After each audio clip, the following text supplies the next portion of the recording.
Everyone, Jeff McGinnis, CrossCountry Mortgage. So listen, today we're going to talk on income in a different fashion. It's going to be part 2 of our income series.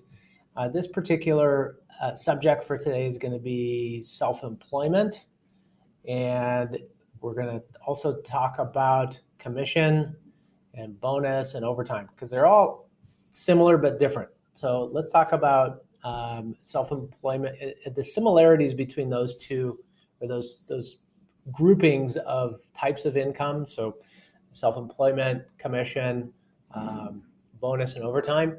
What we do is calculate an average of your 2 past years of income. So we'd look at W-2s, or we'd look at tax returns for the past 2 years and take an average of the income that shows on your W-2 or on your tax returns, and average that. So we'll take a 24-month average of how long you've been receiving bonuses or commissions or overtime, or as a self-employed person. So that is how we calculate your income with regards to those categories of income.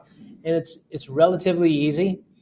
With self-employed people, it's going to be a little bit more complicated, and I'll cover self-employed income in another video and break it down a little bit further, because it can be very complex.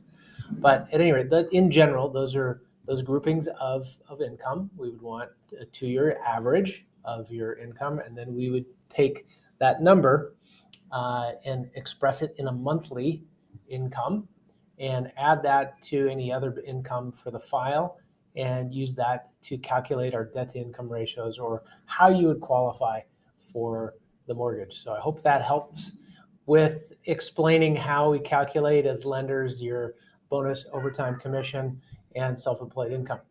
Have a great day, and I'll talk with you soon.